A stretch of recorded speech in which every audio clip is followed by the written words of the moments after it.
Ibihe byiza nshuti bakunzi ba Initalk Rwanda, mwaba natwe ingano dukora umunsi ku munsi biba bigaruka ku makuru na documentary mu ngeri zigiye zitandukanye. Tariki ya 31 Mutarama umwaka wa 2026 nibwo habaye ubukwe bwa mukobwa Jana Asifiwe wamamaye muri sinema nyarwanda nka Miki ndetse na Agiraneza Pacifique wamamaye nka Aga Promoter. Ubukwe bwabo bwabaye nyuma y'igihe bari bamaze babana, ndetse ubukwe bwabo bukaba bwaritowe n'ibyamamare bigiye bitandukanye mu Rwanda birimo Papa Cyangwe, Burikana Buringuni, Murungi Sabe, Burindabi Irene, Bamenya ndetse n'abandi bagiye batandukanye. Uyu Miki yakoze ubukwe na Aga Promoter nyuma y'igihe bari bamaze babana ndetse bavugwa mu ntambara n'umukinnyi wa filimi uzwi nka Captain Regis, nyuma y'uko mu mwaka wa 2024 abo bombi bavugwaga mu rukundo. Gusa uyu mwaka wa 2024 ukaza kurangira batandukanye, ndetse nk'ibyo bidahagije gutandukana kwabo kugakurikirwa n'amagambo menshi yakomeye yagiye aranga impande zombi. Intambara ya Miki na Captain Regis yafashe indi ntera bigeraho ababakurikira bafata uruhande. Bamwe bakavuga ko Miki nta burere afite, abandi bakavuga ko ibyo ngibyo bishobora kuba ari prank. Uyu munsi mu kiganiro cyacu tugiye kurebera hamwe ubuzima n'amateka ya mukobwa Jana Asifiwe wamamaye muri sinema nyarwanda nka Miki. Mu kiganiro cyacu turebera hamwe uko yisanze muri sinema nyarwanda, ibyamuranze, ndetse tunamenye ibihe by'ingenzi byaranze ubuzima bwe.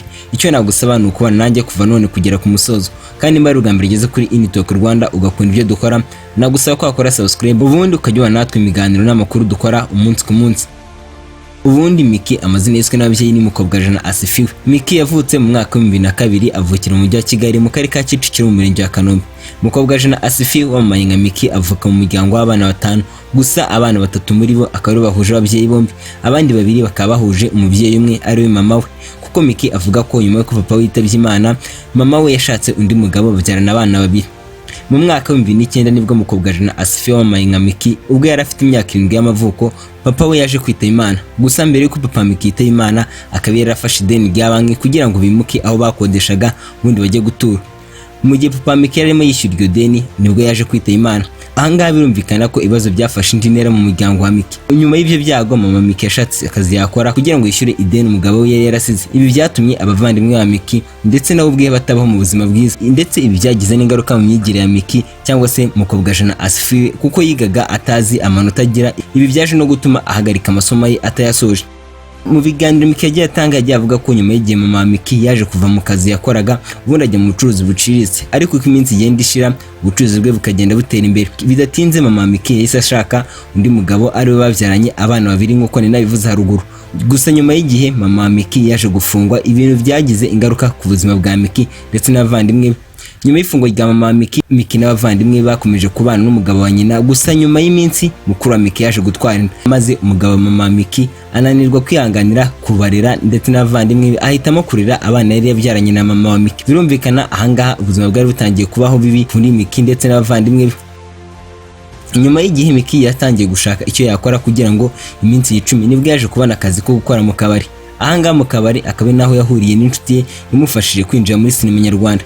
Mu mwaka wa 2020 ubwo icyorezo cya COVID-19 cyari kimaze kugera mu Rwanda, Miki akazi yakoraga ko gukora mu kabari karahagaze, ubundi ubuzima bwongera kumugora. Avuga ko umukoresha we nyuma yaje kumenya ibibazo bye, ubundi yemeza kumufasha kugeza COVID-19 igenjeje make. Nyuma y'uko COVID-19 igenjeje make, Miki yongera gusubira mu kazi ke ko yakoraga mu kabari. Urugendo rwa Miki muri sinema nyarwanda avuga ko yifashijwemo n'inshuti ye bakoranaga mu kabari, imwe nakubwiye haruguru. Iyo nshuti bakaba barayitaga Shema. Uyu Shema niwe watumye Miki tuzi muri sinema nyarwanda agaragaramo, kuko ngo nyuma y'igihe bakorana baje gutandukana, maze ubundi bongera guhura mu mujyi wa Kigali. Shema abwira Miki ko agaragara nk'umuntu ubasha gukina filime. Icyo gihe uwo musore witwa Shema yamuhuje n'umushoramari mu bya filime nyarwanda witwa Bunduki. Uyu Bunduki akaba nawe ufite studio yitwa Bunduki Studio yakorewemo amafilime atandukanye arimo nka The Forest ndetse n'andatandukanye mwagiye mukunda. Icyo gihe Bunduki yamuhuje na Kiramani aramwibwira.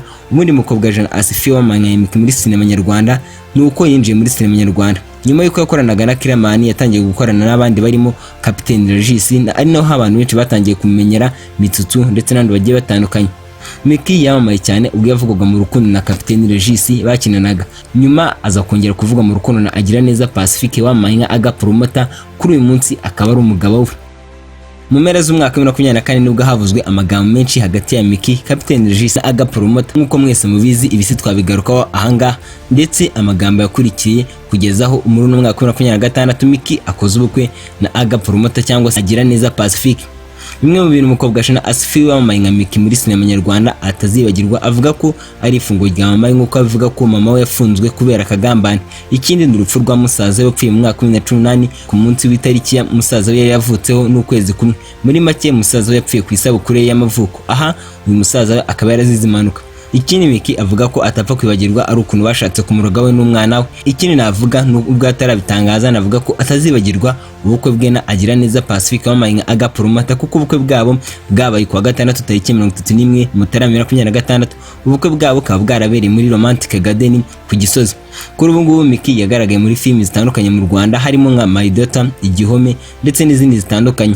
Kuri ubu akaba afite chaîne ya YouTube atambutse ibintu bitandukanye afatanyije n'umugabo we Agiraneza Pacifique wamamaye nka Agapromota. Bikamubwira ngo akoze kubana nanjye kuva ku minota mbere kugera kwa nyuma. Niba ari ubwambere ugeze kuri Initalk Rwanda ugakora ibyo dukora, nagusaba ko wakora subscribe ubundi ukajya natwe imigano n'amakuru dukora umunsi ku munsi. Reka mubwire ngo icyo ugomba kumenya kandi ukazirikana nuko twifuriza kugira ibihe byiza mu byo ukora byose.